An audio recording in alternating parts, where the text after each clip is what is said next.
بسم اللہ الرحمن الرحیم۔ السلام علیکم دوستو، پارٹ 4 میں آپ نے سنا حضور پاک صلی اللہ تعالیٰ علیہ وسلم کے چاہنے والوں پر کس طرح ظلم کے پہاڑ توڑے گئے، اور حضرت ابوبکر صدیق رضی اللہ تعالیٰ عنہ پر بھی کس طرح ظلم کیا گیا۔ اب اس کے آگے کا واقعہ آپ غور سے سنیں۔ حضور پاک صلی اللہ تعالیٰ علیہ وسلم نے جب اپنے نبی ہونے کا اعلان فرمایا تو اس کے چھٹے سال حضرت حمزہ اور حضرت عمر رضی اللہ تعالیٰ عنہ دو ایسی ہستیوں نے اسلام قبول کر لیا جن سے نہ صرف اسلام کا جھنڈا اونچا ہوا بلکہ مسلمانوں کے حوصلے اور عزت بھی بڑھ گئی۔ حضور پاک صلی اللہ تعالیٰ علیہ وسلم کے چچاؤں میں حضرت حمزہ کو آپ صلی اللہ تعالیٰ علیہ وسلم سے بہت زیادہ محبت تھی، اور وہ صرف 2-3 سال حضور پاک صلی اللہ تعالیٰ علیہ وسلم سے عمر میں زیادہ تھے، اور کیونکہ انہوں نے بھی حضرت شعیبہ کا دودھ پیا تھا اس لیے حضور پاک صلی اللہ تعالیٰ علیہ وسلم کے رضائی بھائی بھی تھے۔ حضرت حمزہ رضی اللہ تعالیٰ عنہ بہت ہی طاقتور اور بہادر تھے اور شکار کے بہت ہی شوقین تھے۔ روزانہ صبح سویرے تیر کمان لے کر گھر سے نکل جاتے اور شام کو شکار سے واپس لوٹ کر حرم میں جاتے، یعنی کعبہ میں جاتے اور خانہ کعبہ کا طواف کرتے اور قریش کے سرداروں کی مجلس میں کچھ دیر بیٹھا کرتے تھے۔ ایک دن اپنی عادت کے مطابق شکار سے واپس لوٹے تو ابن جدعان کی لونڈی اور خود ان کی بہن حضرت بی بی صفیہ رضی اللہ تعالی عنہا نے ان کو بتایا کہ آج ابو جہل نے کس طرح تمہارے بھتیجے حضرت محمد صلی اللہ تعالی علیہ وسلم کے ساتھ بے ادبی اور گستاخی کی ہے۔ یہ ماجرا سن کر غصے کے مارے حضرت حمزہ رضی اللہ تعالی عنہ کا خون کھولنے لگا اور ایک دم تیر کمان لیے ہوئے مسجد حرام میں پہنچ گئے اور اپنی کمان سے ابو جہل کے سر پر اس زور سے مارا کہ اس کا سر پھٹ گیا، اور کہا کہ تو میرے بھتیجے کو گالیاں دیتا ہے، تجھے خبر نہیں کہ میں بھی اسی کے دین پر ہوں؟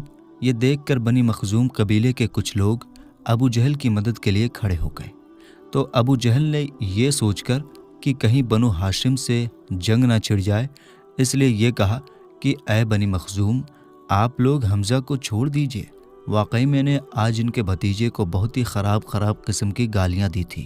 اور میرے دوستو، بعض روایتوں میں ہے کہ جب حضرت امیر حمزہ رضی اللہ تعالیٰ عنہ ابو جہل کے پاس سے واپس ہوئے تو وہ حضور پاک صلی اللہ تعالیٰ علیہ وسلم کے پاس گئے اور کہا، میرے بھتیجے، اب غم نہیں کرنا، میں نے ابو جہل کو سمجھا دیا ہے، آج کے بعد وہ تمہاری طرف نگاہ اٹھا کر بھی دیکھ نہیں سکے گا۔ یہ کہنا تھا کہ حضور پاک صلی اللہ تعالیٰ علیہ وسلم کی آنکھوں میں آنسو جاری ہو گئے۔ اللہ کے رسول صلی اللہ تعالیٰ علیہ وسلم نے فرمایا، اے میرے چچا، میں اس بات سے خوش نہیں ہوں کہ آپ نے ابو جہل کو سزا دیا۔ اگر آپ مجھے خوش دیکھنا چاہتے ہیں تو آپ بھی اس رب کی بارگاہ میں اپنی پیشانی کو جھکا دیجئے جس کی بارگاہ میں تیرے بھتیجے محمد کی پیشانی جھکی ہوئی ہے۔ یہ کہنا تھا کہ حضرت امیر حمزہ رضی اللہ تعالیٰ عنہ ترنت پکار اٹھتے ہیں، اشہد ان لا الہ الا اللہ، اشہد ان محمد الرسول اللہ، میں گواہی دیتا ہوں کہ اللہ کے سوا کوئی معبود نہیں، اور میں گواہی دیتا ہوں کہ محمد صلی اللہ تعالیٰ علیہ وسلم اللہ کے رسول ہیں۔ دوستو، حضرت امیر حمزہ رضی اللہ تعالیٰ عنہ نے مسلمان ہو جانے کے بعد زور زور سے ان اشعار کو پڑھنا شروع کیا، جس کا اردو میں ترجمہ ہے، میں اللہ کی حمد کرتا ہوں جس وقت کہ اس نے میرے دل کو اسلام اور دین حنیف کی طرف ہدایت دی۔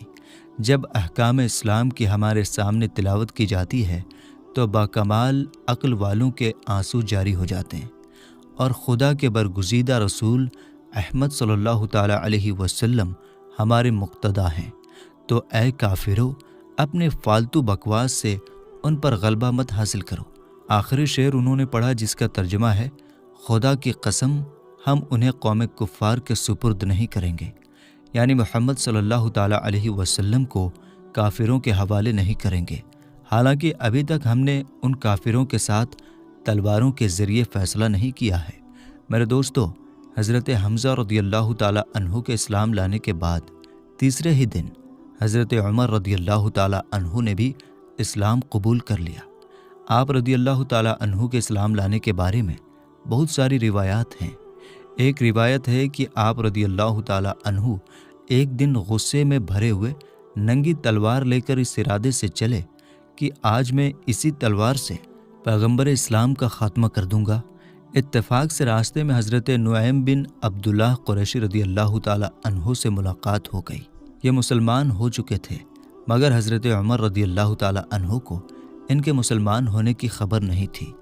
حضرت نعیم بن عبداللہ رضی اللہ تعالیٰ عنہ نے پوچھا کہ کیوں اے عمر، اس دوپہر کی گرمی میں ننگی تلوار لے کر کہاں چلے؟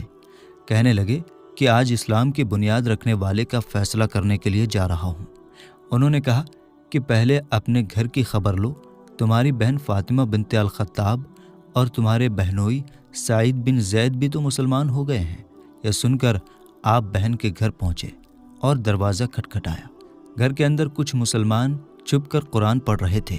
حضرت عمر رضی اللہ تعالیٰ عنہ کی آواز سن کر سب لوگ ڈر گئے اور قرآن کو وہیں چھوڑ کر ادھر ادھر چھپ گئے۔ بہن نے اٹھ کر دروازہ کھولا تو حضرت عمر رضی اللہ تعالیٰ عنہ چلا کر بولے کہ اے اپنی جان کے دشمن، کیا تو بھی مسلمان ہو گئی ہے؟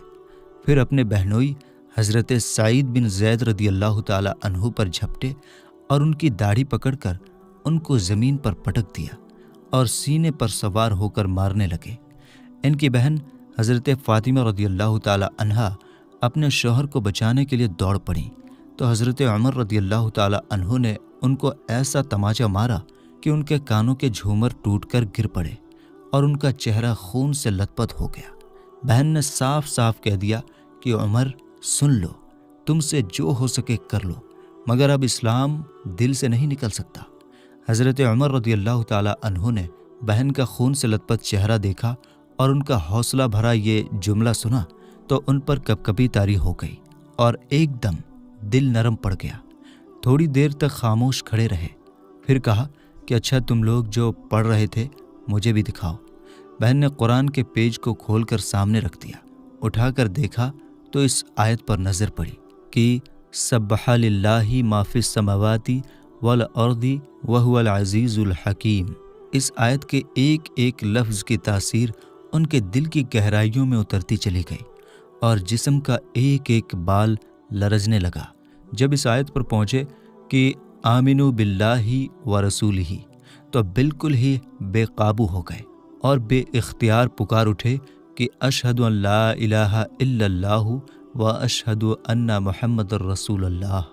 یہ وہ وقت تھا کہ حضور اکرم صلی اللہ تعالیٰ علیہ وسلم حضرت ارقم بن ابو ارقم رضی اللہ تعالیٰ عنہ کے گھر پر تشریف فرما تھے۔ حضرت عمر رضی اللہ تعالیٰ عنہ بہن کے گھر سے نکلے اور سیدھے حضرت ارقم رضی اللہ تعالیٰ عنہ کے گھر پر پہنچے تو دروازہ بند پایا۔ کنڈی بجائی، اندر کے لوگوں نے دروازے کے سوراخ سے جھانک کر دیکھا تو حضرت عمر رضی اللہ تعالیٰ عنہ ننگی تلوار لیے کھڑے تھے۔ لوگ گھبرا گئے اور کسی میں دروازہ کھولنے کی ہمت نہیں ہوئی، مگر حضرت حمزہ رضی اللہ تعالیٰ عنہ نے بلند آواز سے فرمایا کہ دروازہ کھول دو اور اندر آنے دو، اگر نیک نیتی کے ساتھ آیا ہے تو اس کا سواگت کیا جائے گا، ورنہ اسی کی تلوار سے اس کی گردن اڑا دی جائے گی۔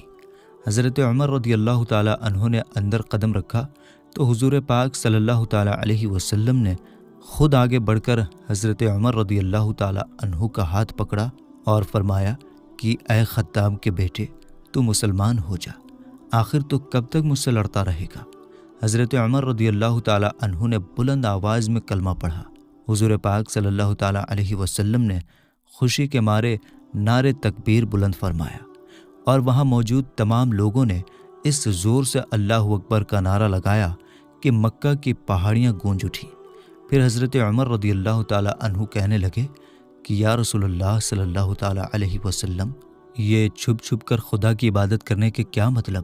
اٹھیے، ہم کعبے میں چل کر اعلانیہ طور پر خدا کی عبادت کریں گے، اور خدا کی قسم میں کفر کی حالت میں جن جن مجلسوں میں بیٹھ کر اسلام کی مخالفت کرتا رہا ہوں، یعنی اسلام کی برائیاں کرتا رہا ہوں، اب ان تمام مجلس میں اپنے مسلمان ہونے کا اعلان کروں گا۔ پھر حضور پاک صلی اللہ تعالیٰ علیہ وسلم صحابہ کی جماعت کو لے کر 2 لائن میں روانہ ہوئے۔ ایک لائن کے آگے آگے حضرت حمزہ رضی اللہ تعالیٰ عنہ چل رہے تھے اور دوسری لائن کے آگے آگے حضرت عمر رضی اللہ تعالی عنہ چل رہے تھے۔ اس شان سے مسجد حرام میں داخل ہوئے اور نماز ادا کی، اور حضرت عمر رضی اللہ تعالی عنہ نے حرم کعبہ میں کافروں کے سامنے اپنے مسلمان ہونے کا اعلان کیا۔ یہ سنتے ہی ہر طرف کے کفار دوڑ پڑے اور حضرت عمر رضی اللہ تعالی عنہ کو مارنے لگے، اور حضرت عمر رضی اللہ تعالی عنہ بھی ان لوگوں سے لڑنے لگے۔ ایک ہنگامہ کھڑا ہو گیا۔ اتنے میں حضرت عمر رضی اللہ تعالی عنہ کا ماموں ابو جہل آ گیا۔ اس نے پوچھا کہ یہ ہنگامہ کیسا ہے؟ لوگوں نے بتایا کہ حضرت عمر رضی اللہ تعالی عنہ مسلمان ہو گئے ہیں، اس لیے لوگ غصہ ہو کر ان پر حملہ کر رہے ہیں۔